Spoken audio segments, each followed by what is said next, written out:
আসসালামু আলাইকুম ওয়া রাহমাতুল্লাহি ওয়া বারাকাতুহু নাহমাদুহু ওয়া নুসাল্লি ওয়া নুসাল্লিমু আলা রাসূলিহিল কারীম আম্মা বা'দ ফাআউযু বিল্লাহি মিনাশ শাইতানির রাজীম বিসমিল্লাহির রহমানির রহিম হামিম ওয়াল কিতাবিল মুবিন ইন্না আনজালনাহু ফি লাইলাতিন মুবারাকাহ সাদাকাল্লাহু মাওলানাল আযীম ওয়া সাদাকা রাসূলুহুন নবিয়্যুল কারীম। সুপ্রিয় দর্শক শ্রোতা, দেশ ও প্রবাসে যে যেখান থেকে আমাদের দেখছেন এবং শুনছেন, আশা করছি সকলেই ভালো আছেন এবং সুস্থ আছেন। সবাইকে স্বাগত জানাচ্ছি আপনাদের প্রিয় টেলিভিশন চ্যানেল বিজয় টিভির পর্দায় জুমাবারের নিয়মিত আয়োজন পিএইচপি ইসলামের কথায়। সুপ্রিয় দর্শক, আজকের আলোচনার বিষয়বস্তু শবে বরাতের দালিলিক ভিত্তি। শবে বরাত ইসলামী বর্ষপঞ্জিকার শাবান মাসের গুরুত্বপূর্ণ একটি উপলক্ষ, যে উপলক্ষে যে রাত্রে আল্লাহ রাব্বুল আলামিন অসংখ্য বান্দাকে ক্ষমা ঘোষণা করেন এবং সেই ক্ষমা লাভের আশায় অসংখ্য আল্লাহর বান্দা এই রাত্রে ইবাদত করেন। বুজুর্গানে দিন সালফে সালেহিন আমাদের এই রাত্রে ইবাদত করার কথা বলেছেন। আজকে আমরা জানব এই রাতের ফজিলত এবং এই রাত্রে যে ইবাদত, সেই ইবাদতের কোরআন হাদিস ভিত্তিক ভিত্তি, সেই ইবাদতের বেজ এভিডেন্সগুলো কি, এগুলো নিয়ে আজকে আমরা আলোচনা শুনব। আলোচনা করবার জন্য আমাদের সাথে রয়েছেন বরাবরের মতোই আপনাদের প্রিয় আলোচক, ঢাকার ঐতিহ্যবাহী দ্বীনি শিক্ষা প্রতিষ্ঠান কাদেরিয়া তৈয়বিয়া কামিল মাদ্রাসার সম্মানিত উপাধ্যক্ষ হজরতুল আল্লাহ মুফতি আবুল কাসেম মোহাম্মদ ফজলুল হক। আসসালামু আলাইকুম রহমতুল্লাহ। ওয়ালাইকুম আসসালাম রহমতুল্লাহি ওয়া বারাকাতুহু। কেমন আছেন মোহতারাম? আলহামদুলিল্লাহ, ভালো আছি মোহতারাম। আজকে শবে বরাত, ইসলামের যে গুরুত্বপূর্ণ একটি রাত, এই রাতের ফজিলত, এই রাতের মর্যাদা, মাহাত্ম্য, এগুলো নিয়ে আমরা আজকে আপনার আলোচনা শুনব। শুরুতে আপনি বলবেন শবে বরাতের এই রাত্র, এটার কোরআনিক কোনো ভিত্তি আছে কিনা, কোরআন মাজিদে এটার আলোচনা এসেছে কিনা? ধন্যবাদ। বিসমিল্লাহির রহমানির রহিম। সম্মানিত দর্শক, আপনাদেরকেও স্বাগত জানাচ্ছি আমাদের আজকের অনুষ্ঠানে। খুবই গুরুত্বপূর্ণ একটি আলোচনা, পবিত্র শবে বরাত যাকে আমরা বলি এবং চিনি। হাদিসের ভাষায় এটা স্পষ্ট লাইলাতুন নিসফি মিন শাবান। ইসলামী শরীয়তের 4টি দলিল আছে, একটি কোরআনে কারীম, দ্বিতীয়টি সুন্নাহ বা হাদিস শরীফ, এবং এই দুটি মৌলিক দলিল। এবং এই দুটির অনুসরণে আরও দুটি সহযোগী দলিল আছে, ভিত্তি আছে, যার মাধ্যমে কোরআনে শরীয়তের বিধিবিধান প্রমাণিত হয়। সেই দুটি হলো ইজমা এবং কিয়াস। জি, কোরআন এবং হাদিসের সাথে ইজমা কিয়াস মিলে 4টি দলিল আছে। কোনো মাসালা যদি কোরআনে কারীমে থাকে তাহলে অন্য কোনো জায়গায় না থাকলেও চলে। কোরআনে কারীমে পাওয়া যায় নাই, হাদিস শরীফে থাকলেও শরীয়তের অংশ। হাদিস শরীফও পাওয়া যায় না, ইজমা কিয়াসে থাকলেও সেটাও শরীয়তের অংশ হিসেবে বিবেচিত। এই হলো শরীয়তের রুলস। শবে বরাত এটা কোরআনে কারীম এবং হাদিস শরীফে আছে কি না, এই প্রশ্নটি আমাদের জন্য বর্তমান প্রেক্ষাপটে মাঝে মধ্যে গুরুত্বপূর্ণ হয়ে ওঠে, অনেক বেশি প্রাসঙ্গিক হয়ে ওঠে। যদিও সালফে সালেহীন যারা ছিলেন, বুজুর্গানে দিন যারা ছিলেন, সাহাবায়ে কেরাম, তাবেঈন, তাবেঈন এবং পরবর্তী যুগের হাদিস, তাফসীর, ফিকহের ইমাম যারা ছিলেন, তারা কিন্তু এটাকে কোনো ধরনের কনফিউশন ছাড়াই এটাকে করেছেন এবং লিখেছেন। যাই হোক, কোরআনে কারীমের সূরা দুখানে 3য় আয়াতে আল্লাহ পাক রব্বুল আলামিন যে কথাটি বলেছেন, আউযু বিল্লাহি মিনাশ শাইতানির রাজীম, বিসমিল্লাহির রহমানির রহিম, ইন্না আনজালনাহু ফি লাইলাতিন মুবারাকাহ। নিশ্চয়ই আমি এটাকে নাজিল করেছি বরকতময় রাতে। এটাকে কোরআনে কারীম নাজিল করেছি। জি, বরকতময় রাতে আল্লাহ কোরআনে কারীম নাজিল করেছেন।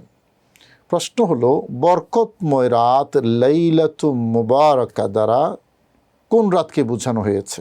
পৃথিবীর যত তাফসির আছে, সকল তাফসিরে 2টি মত উল্লেখ আছে এখানে। প্রথম মত যেটা উল্লেখ আছে এবং এটার প্রতি জোর দেওয়া হয়েছে বেশি, সেটা হলো ওয়াহিয়া লাইলাতুল কদর।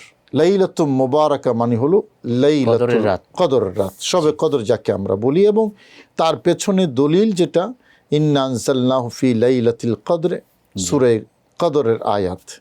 এটা হলো প্রথম মত, শক্তিশালী মত। দ্বিতীয় যে মতটি, সেটা হলো লাইলাতুন নিসফি মিন শাবান। অর্থাৎ শাবান মাসের 14 তারিখ দিবাগত রাত, মধ্যরাত, এটা আরেকটা মত। এবং এই মতটি আবদুল্লাহ ইবনে আব্বাস রাদিয়াল্লাহু তাআলা আনহুর বিশিষ্ট ছাত্র ইকরিমা, যিনি হাদিসের মধ্যে অথেন্টিক একজন বর্ণনাকারী এবং তাবরি ছিলেন। জি, প্রথম মত ইমাম মুজাহিদের, দ্বিতীয় মত ইকরামার। ইমাম মুজাহিদও আবদুল্লাহ ইবনে আব্বাসের ছাত্র, ইকরিমাও আবদুল্লাহ ইবনে আব্বাসের ছাত্র। দ্বিতীয় মতটি ইকরিমা থেকে বর্ণিত। তিনি বলেছেন লাইলাতুম মুবারাকা মানে লাইলাতুন নিসফি মিন শাবান, অর্থাৎ তখন অর্থ হবে আমি এই রাতে কোরআনে কারীম নাজিল করেছি। কোন রাত? শবে বরাতের রাত, মানে লাইলাতুন নিসফি মিন শাবান। এখন এখানে প্রশ্ন জাগে, সূরা কদরে আল্লাহ বলেছেন লাইলাতুল কদরে ইন্না আনজালনাহু ফি লাইলাতুল কদর, আমি লাইলাতুল কদরে নাজিল করেছি। আবার এই আয়াতে যদি আমরা ইকরিমার মত নেই তাহলে লাইলাতুন নিসফি মিন শাবান হয়। তাহলে বিরোধ হয়ে যাচ্ছে। কোরআন তো নাজিল হয়েছে একটা রাতে। জি, তো কোরআন দ্বারা কোরআনের এই যে স্ববিরোধী একটা উপস্থাপনা, ওখানে হলো লাইলাতুল কদরে এবং এটা লাইলাতুল কদর রমজান মাসে। আর এই আয়াতে যদি আমরা ইকরিমার মত মেনে নিই তাহলে বোঝা যাবে রমজান মাসে কোরআন নাজিল হয়েছে শাবান মাসের 15 তারিখ। বাহ্যত দৃশ্যত একটা বিরোধ পরিলক্ষিত হচ্ছে নুজুলে কোরআনের রাত নিয়ে, কোরআন নাজিল হওয়ার রাত নিয়ে। আসলে কোন রাতে নাজিল হয়েছে? এই বিরোধের সমাধান আসলে কোনো বিরোধ নয়, বিরোধ দৃশ্যত বিরোধ মনে হয় কিন্তু বিরোধ নাই। প্রথম কথা হলো নুজুলে কোরআনের কারণে লাইলাতুল কদর মহিমান্বিত। জি, এই কথাটা বুঝতে হবে। কোরআন নাজিল হওয়ার কারণে শবে কদর মর্যাদা লাভ করেছে, নুজুলে কোরআন নাজিল হওয়ার কারণে। কারণ কোরআন শ্রেষ্ঠতম গ্রন্থ, আল্লাহর কালাম, যেই রাতে নাজিল হয়েছে এটাও শ্রেষ্ঠ রাত হয়ে গেছে। যখন নুজুলে কোরআন এটাই যখন শবে কদর মহিমান্বিত হওয়ার একমাত্র ফ্যাক্ট, আমাদের একটু জানতে হবে কোরআন ছিল কোথায়, নাজিল হয়েছে কোথায়। জি, নুজুলে কোরআনই যখন প্রাসঙ্গিক আলোচনা, শবে কদর মহিমান্বিত হওয়ার, এবং নুজুলে কোরআন নাজিল হয়েছে কোথায়, কোথা থেকে? কোরআন নাজিলের যে ইতিহাস, কোথায় কিভাবে নাজিল হয়েছে এবং যে ধাপগুলো, সেই ধাপগুলো সম্পর্কে আমরা আপনার কাছে বিস্তারিত আলোচনা শুনবো একটা বিরতির পর। সুপ্রিয় দর্শক, যাচ্ছি ছোট্ট একটা বিরতিতে, ফিরে আসছি অল্প কিছুক্ষণের মধ্যে। দেখতে থাকুন আপনাদের প্রিয় টেলিভিশন চ্যানেল বিজয় টিভি।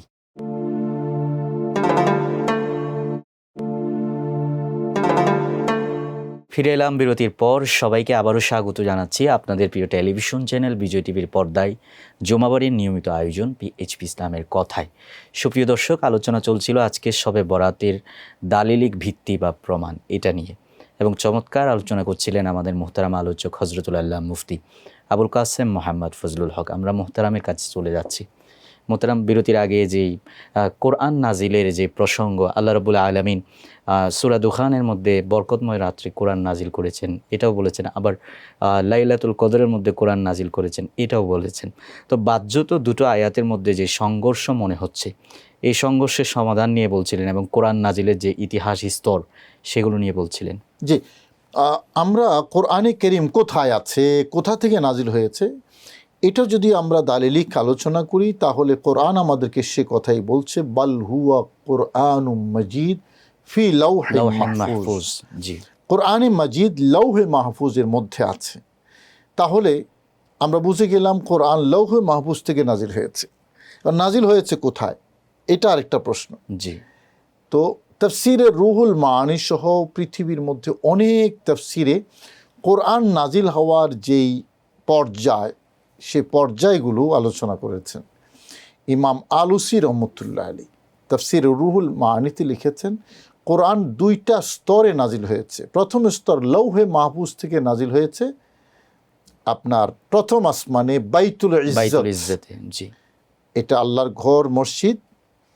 প্রথম আসমান, দ্বিতীয়, তৃতীয়, সপ্তম আসমান পর্যন্ত প্রতিটা আসমানে এক একটা মসজিদ আছে, এটা হাদিস দ্বারা স্বীকৃত এবং তাফসীরের মধ্যে আছে। সেই ঘরগুলো, আল্লাহর ঘর, মসজিদগুলো বাইতুল্লাহ শরীফ বরাবর উপরে, সুবহানাল্লাহ। প্রত্যেকটা আসমানে, এবং প্রতি আসমানের ওই ফেরেশতারা এইটাকে, ওই ঘরটাকে কেবলা হিসেবে মান্য করে। বাইতুল ইজ্জত হলো প্রথম আসমানের সেই ঘর। তো লৌহে মাহফুজের কোরআন প্রথম আসমানে এসেছে, প্রথম আসমান থেকে দ্বিতীয় পর্যায়ে দুনিয়াতে এসেছে। তাহলে স্তর হলো দুইটা, নুজুল মিনাল লাউহিল মাহফুজ ইলা বাইতুল ইজ্জত ওয়া নুজুল মিন বাইতুল ইজ্জত ইলা দুনিয়া। জি প্রথম স্তর হলো বাইতুল ইজ্জত, লৌহে মাহফুজ থেকে বাইতুল ইজ্জতে নাজিল হওয়া, ওখানেও নুজুল আছে। জি দ্বিতীয় স্তর হলো বাইতুল ইজ্জত থেকে দুনিয়ায় নাজিল হওয়া, এখানেও নুজুল আছে। দুনিয়ায় না সামায়ে দুনিয়ায়? না, ওটা তো সামায়ে দুনিয়ায়, জি জি এটা হলো দুনিয়া। এখন বাইতুল ইজ্জতে আসা, এটাও নুজুল, এখানেও নুজুল। নুজুলে কোরআন যদি শবে কদর মহিমান্বিত হওয়ার মূল ফ্যাক্ট হয়, তাহলে একথা বলা যাবে না যে ওখান থেকে সেখানে আসা এটা গুরুত্বপূর্ণ, এখান থেকে এখানে আসা গুরুত্বপূর্ণ নয়। নুজুলে কোরআন নিশ্চয়। এটাই ফ্যাক্ট। তো নুজুলে কোরআন যদি ফ্যাক্ট হয়, স্তর হলো দুইটা, কোরআনের আয়াতও দুইটা, দুই জায়গায় দুই নুজুলের কথা বলা হয়েছে। ওখানে বলা হয়েছে ইন্না আনজালনাহু ফি লাইলাতুল কদর, এটা একটা নুজুল, একটা স্তর, একটা পর্যায়ের কথা বলা হয়েছে। এখানে বলা হয়েছে ইন্না আনজালনাহু ফি লাইলাতিন মুবারাকা, এটা আরেকটা পর্যায়ে, আরেকটা স্তরের কথা বলা হয়েছে। যেহেতু নুজুলটা দুইবার হয়েছে, ওখান থেকে এখানে একবার, এখান থেকে এখানে একবার, আর এখানেও দুইবার বলা হয়েছে, সুতরাং দুই আয়াতে দুই নুজুলের কথা বলা হয়েছে, দুই নুজুলে দুই রাত্রে মহিমান্বিত হয়েছে। এটা হলো ইমাম আলুসি বাগদাদি রহমতুল্লাহ আলাই তাফসির রুহুল মানি এবং অন্যান্য তাফসিরের মধ্যে আছে। সুতরাং যারা বাহ্যত সূরা কদর এবং সূরা দুখানের আয়াতের মধ্যে বিরোধ দেখছেন, আসলে কোনো বিরোধ নয়। দুই আয়াতে দুই নুজুলের কথা বলা হয়েছে, যেহেতু নুজুল দুইটা স্তর, নুজুলের স্তর দুইটা। সুতরাং ইন্না আনজালনাহু ফি লাইলাতি মুবারাকা, এই আয়াতে লাইলাতুম মুবারাকা দ্বারা ইকরিমার মত অনুসারে যদি লাইলাতুন নিসফি মিন শাবান এটাকে যদি উদ্দেশ্য করা হয়, তাহলে এটা কোরআনে কারীমের সূরা কদরের আয়াতের সাথে কখনোই বিরোধ হয় না। এটা হলো শবে বরাতের কোরআনিক দালিলিক ভিত্তি। এখানে আরেকটা বিষয় উল্লেখ করা দরকার, রাত লাইলাতুল কদর। এখন এটা হলো শ্রেষ্ঠ রাত। আল্লাহ বলেছেন লাইলাতুল কদর খায়রুম মিন আলফি শাহর। নিশ্চিতভাবে লাইলাতুল কদরের অথেন্টিসিটি এবং এটার মর্যাদা, ফজিলত, এটা অনস্বীকার্য। চূড়ান্ত রাত এটা। এখন এই চূড়ান্ত রাত আসার আগে এটার প্রস্তুতিমূলক কিছু কর্মকাণ্ড নিশ্চয়ই আছে। রাতের প্রস্তুতি রাত দিয়ে হয়, যেমন মাসের প্রস্তুতি মাস দিয়ে হয়। হাদিস শরীফ হযরত আয়েশা সিদ্দিকা রাদিয়াল্লাহু তাআলা আনহা তিনি বর্ণনা করছেন যে রমজান মাস ছাড়া বাকি 11 মাসের মধ্যে পেয়ারা নবী রাসূল করিম সাল্লাল্লাহু আলাইহি ওয়াসাল্লাম সবচেয়ে বেশি রোজা পালন করতেন শাবান মাসে। জি, এটা বুখারী সহ হাদিসের সব কিতাবে আছে। প্রশ্ন হলো, রমজানের আগে শাবানে নবীজি রোজা পালন করতেন কেন? রোজার মাস তো রমজানের মাস। রমজান মাস এটা একটা গুরুত্বপূর্ণ ইবাদতের মাস। সেই মাসে পরিপূর্ণ প্রস্তুতি নিয়ে ইবাদত করার জন্য নবীজি তার ঠিক আগের মাসে রোজা পালন শুরু করতেন এবং অতটুকু রোজা রাখতেন যতটুকু অন্য 11 মাসে রাখতেন না। এটা মূলত লে তাজিমে রমাদান, রমজানের প্রস্তুতির জন্যই পেয়ারা নবী রাসূল করিম সাল্লাল্লাহু আলাইহি ওয়াসাল্লাম এই কাজটা করতেন। তো এখন রমজান মাসের রোজার প্রস্তুতি যদি রোজার মাধ্যমে হয় এবং হাদিস দ্বারা স্বীকৃত প্রমাণিত, তাহলে লাইলাতুল কদরের প্রস্তুতির জন্য আরেকটা রাত দরকার। এটা হলো লজিক। লাইলাতুল কদরের জন্য আরেকটা রাত দরকার। লাইলাতুল কদর চূড়ান্ত রাত, ইবাদতের রাত। ওই রাতের ইবাদতের জন্য, ইবাদতের প্রস্তুতির জন্য আরেকটা রাত দরকার। যুক্তি বলে, লজিক বলে যে সেই রাতটা তার আগের মাসেই হবে এবং সেটাই লাইলাতুন নিসফি মিন শাবান। এটা ওই ইবাদতের রাতের প্রস্তুতিমূলক রাত। ওই রাতে ইবাদত করতে হবে, এটা চূড়ান্ত সর্বশ্রেষ্ঠ রাত। ওই রাতের প্রস্তুতির জন্য আল্লাহ পাক রব্বুল আলামিন আরেকটা রাত দিয়েছেন, এবং এই রাতটাও ঠিক একই কারণে আল্লাহ পাক রব্বুল আলামিন মহিমান্বিত করে দিয়েছেন। ওটার যে কারণ, এটারও একই কারণ। বাকি ওটা একটা স্তরের কথা, এটা আরেকটা স্তরের কথা। লুজুলে কোরআন, কোরআন নাজিল হওয়া। সুন্নার কথা যদি বলি, আমাদের দেশে একটা ফাও কথা খুব বেশি ভাইরাল করে দেওয়া হয়েছে। সেটা হলো যে শবে বরাতের পক্ষে কোনো হাদিস নেই। এবং এই কথাও বলা হয় যে যে হাদিসগুলো আছে এগুলো সব জয়ীফ, জাল হাদিস, এরকম কথাও বলা হয়। হ্যাঁ, এটা একটা মারাত্মক ধরনের ভাইরাস জি, মানুষের মধ্যে এটা ছড়িয়ে দেওয়া হয়েছে, এবং এটা অজ্ঞতার সারে নয়। আমরা এটা বিশ্বাস করি যে অজ্ঞ তারা যারা করেছে, এরা ইন্টেনশনালি, পরিকল্পিতভাবে এই শবে বরাতটাকে অন্ধকার করার জন্য এই কাজটা করেছে। মোহতারাম, শবে বরাতের যে হাদিস ভিত্তিক অথেন্টিসিটি, আমরা এটা নিয়ে শুনবো আপনার কাছে। আমাদের একটা বিরতিতে যেতে হচ্ছে। সুপ্রিয় দর্শক, যাচ্ছি ছোট্ট একটা বিরতিতে, ফিরে আসছি অল্প কিছুক্ষণের মধ্যে। দেখতে থাকুন আপনাদের প্রিয় টেলিভিশন চ্যানেল বিজয় টিভি।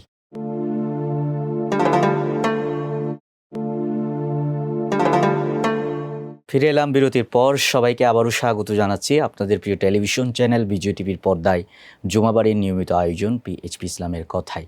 সুপ্রিয় দর্শক, আজকের আলোচনার বিষয়বস্তু শবে বরাতের কোরআনিক বা দালিলিক ভিত্তি, কোরআনিক হাদিস বা ইজমা কিয়াস সহ যে দলিলগুলো আছে ইসলামের, সেই দলিলের আলোকে শবে বরাতের ভিত্তি কি, এটা নিয়ে আলোচনা করছিলেন আমাদের মোহতারাম আলোচক। আমরা মোহতারাম আলোচকের কাছে চলে যাচ্ছি। মোহতারাম, বিরতির আগে যে হাদিস ভিত্তিক প্রমাণ, অথেন্টিসিটি, এটা নিয়ে কথা বলতে চাচ্ছিলেন। জি।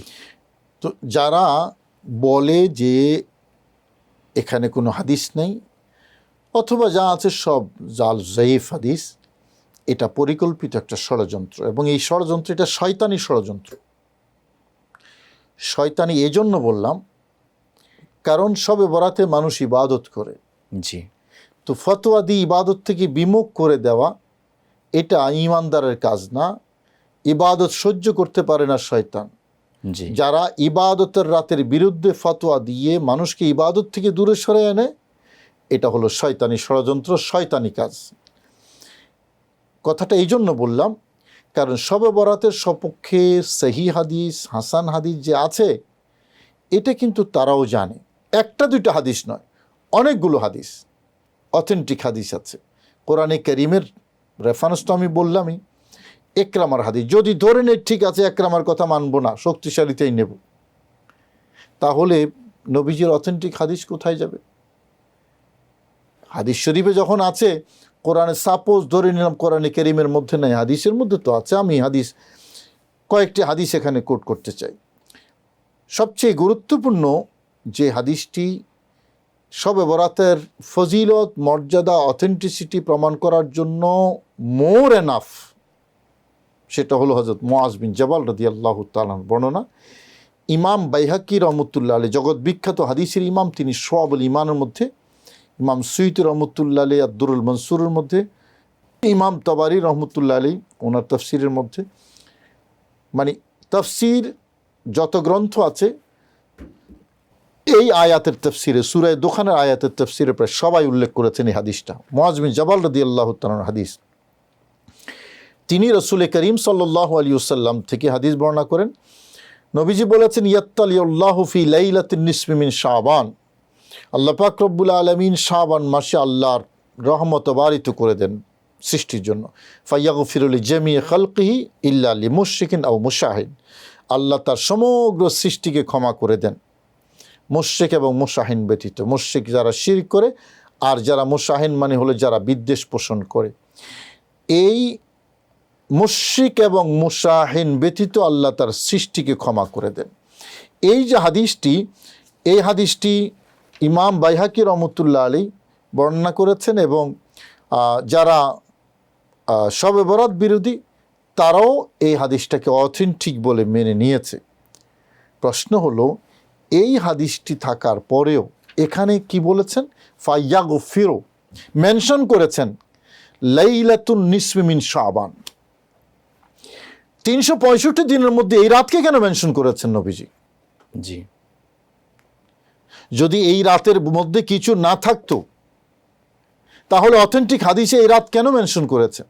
এবং মেনশন করে কি বলেছেন, মেসেজ কি দিয়েছেন? ইয়াত্তালিউল্লাহ, আল্লাহর রহমত অবারিত করে দেন, ক্ষমার কথা বলেছেন। ক্ষমা করে দেন। জি, তো এই রাতকে মেনশন করলেন, আল্লাহর রহমত অবারিত হয় বলেছেন, আল্লাহ ক্ষমা করেন বলেছেন, এরপরও এই রাতের কোনো গুরুত্ব নাই, এই রাতের কোনো ভিত্তি নাই, ইবাদত করা যাবে না, মসজিদ তালা মেরে দিতে হবে? সেই জন্য বললাম এই ফতোয়াটা, এগুলো হলো শয়তানি তৎপরতা, শবে বরাত থেকে বিমুখ রাখা, শবে বরাতকে ইগনোর করা, শবে বরাতের হাদিসকে জাল জয়ীব বলা, শয়তানি তৎপরতা। এরা শয়তানের দোসর, ইবাদত থেকে মানুষকে দূরে সরানো, এটা ইমানদারের কাজ না। এই হাদিসটা হাসান পর্যায়ের সহিহ হাদিস। এখন যখন এটা প্রমাণিত হলো যে শবে বরাতে লাইলাতুন নিসফি মিন শাবানে আল্লাহ মানুষকে ক্ষমা করে দেন। ও এখানে আরেকটা বিষয় বলা দরকার, অনেকে বলে যে শবে বরাত তো নাই, লাইলাতুন নিসফি মিন শাবানে না আছে। তো এটা কীরকম বক্তব্য? নামাজ তো নাই, সলাতে না আছে। কোরআন শরীফে নামাজের কথা নাই, সলাতের কথা আছে। এই বিষয়টা এরকম আর কি, একটা ফানি আর কি।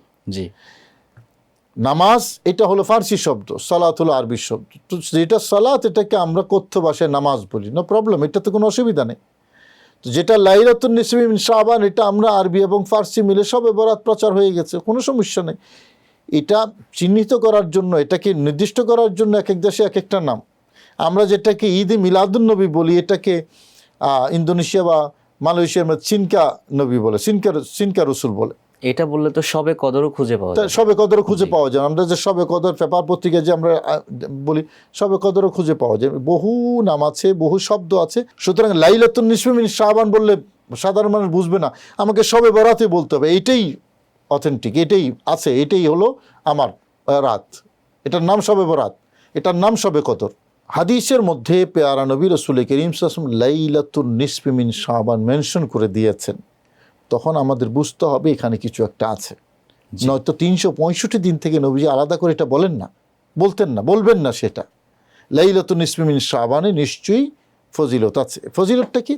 ইয়াগফিরু লিজামিই খালকিহি, আল্লাহ তার সমগ্র সৃষ্টিকে ক্ষমা করে দেন। আমি আর এই একই বিষয়বস্তুর আরও হাদিস আছে। হযরত আবু বকর সিদ্দিক থেকে হাদিস আছে, আবু সাআলাব আল খুশানি থেকে হাদিস আছে, আবু মুসা আল আশআরী থেকে হাদিস আছে। সবগুলো অথেন্টিক হাদিস। কিন্তু তো কমপক্ষে 10 জন সাহাবী এই শবে বরাতের হাদিস বর্ণনা করেছেন। 10 জন সাহাবী। 10 জন। জি, ভাষার একটু ভিন্নতা থাকলেও বিষয়বস্তু কিন্তু এক। সেই জন্য আমি আর ওগুলো প্রয়োজন না হলে আর সেটা মেনশন করলাম না। যখন ক্ষমার কথা আছে এই রাতে, ক্ষমাকারী আল্লাহ অফার করেছেন যে আমি ক্ষমা করব। কখন ক্ষমা করব? লাইলাতুন নিসফি মিন শাবান। তো ক্ষমা তো 365 দিন আল্লাহ করেন, এখানে আবার কি ক্ষমা? তার মানে অন্য দিন থেকে এই দিন যখন মেনশন করেছেন, অন্য দিনে ক্ষমা থেকে এই দিনে ক্ষমা করবেন আল্লাহ বেশি। এটাই হলো মূল বিষয়বস্তু। তো আল্লাহ যখন এটা অফার করলেন নবীজির মাধ্যমে যে আমি এই রাতে ক্ষমা করব বেশি, তো এই অফার পাওয়ার পরে যারা ক্ষমা লাভ করার প্রত্যাশী, ক্ষমা যাদের প্রয়োজন, তাদের দায়িত্বটা কি? ক্ষমাকারী যখন বলেছেন, হযরত আলীর হাদিসে আছে, আলা মিন মুস্তাগফির ফাগফির আলা, আমার কাছে ক্ষমা প্রার্থনা করার কেউ আছো? ক্ষমা প্রার্থনা করো, আমি তোমাকে ক্ষমা করে দেব। তো তিনি তো ঘোষণা করে দিয়েছেন যে আজকে আমি ক্ষমা করব। এবং হযরত আয়েশা সিদ্দিকার হাদিসে আছে যে বনু কালব গোত্রের যত বকরি আছে, ওই বকরির যত সংখ্যক পশম আছে, সেই পশমের সংখ্যার থেকেও আর বেশি সংখ্যক গুনাহগার বান্দাকে আজকে আমি ক্ষমা করে দেব। হযরত আয়েশা সিদ্দিকার হাদিসে আছে। এখন তিনি তো ক্ষমার অফার দিয়েছেন, যারা ক্ষমা লাভ করার প্রত্যাশী, ক্ষমা যাদের প্রয়োজন, তাদের দায়িত্ব কি? এই যদি হয় প্রশ্ন, তাইলে মূল কথাটা চলে আসে। তাদের দায়িত্ব হলো আল্লাহর কাছে ক্ষমা প্রার্থনা করা। তো এখন কোরআনে কারীমের যে আয়াতটি ইকরামার বর্ণনায় আমরা শবে বরাতের লাইলাতুন নিসফি মিন শাবানের কি পেয়েছি, সেখানে সুবাস পেয়েছি, এটাকে শক্তিশালী করে দেয় হযরত মুআজ বিন জাবালের হাদিস, শক্তিশালী করে দেয় আবু সা'লাবা আল খুশানির হাদিস, শক্তিশালী করে আবু মুসা আল আশআরীর হাদিস, শক্তিশালী করে হযরতে আবু হুরায়রা আলী রাদিয়াল্লাহু তাআলা হযরত আলীর হাদিস। মোহতারাম, এই রাত্রের যে ফজিলত এবং মর্যাদা, এটার বিষয়ে আমরা আরও শুনবো আপনার কাছে। আমাদের একটা বিরতিতে যাবার সময় হয়ে গেছে। সুপ্রিয় দর্শক, যাচ্ছি ছোট্ট একটা বিরতিতে, ফিরে আসছি অল্প কিছুক্ষণের মধ্যে। দেখতে থাকুন আপনাদের প্রিয় টেলিভিশন চ্যানেল বিজয় টিভি।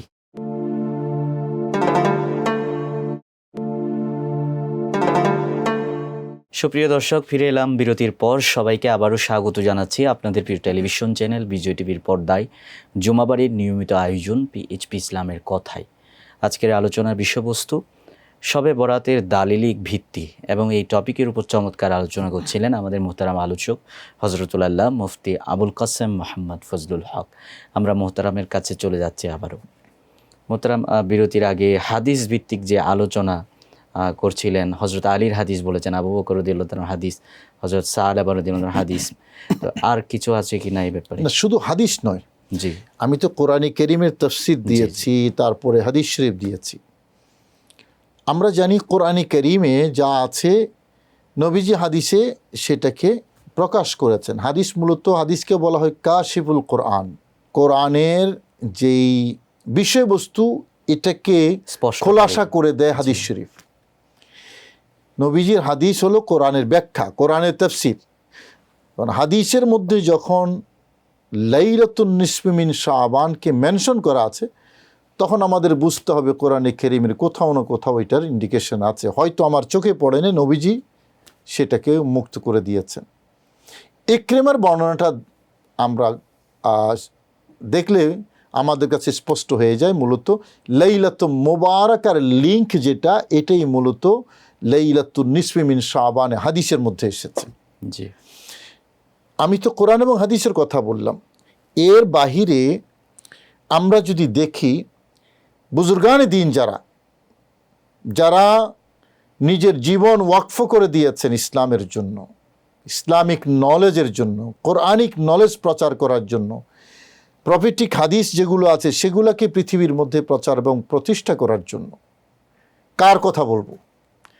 সকলেই লাইলাতুন নিসফি মিন শাবান এটা সম্পর্কে বলেছেন, আমল করেছেন এবং লিখেছেন।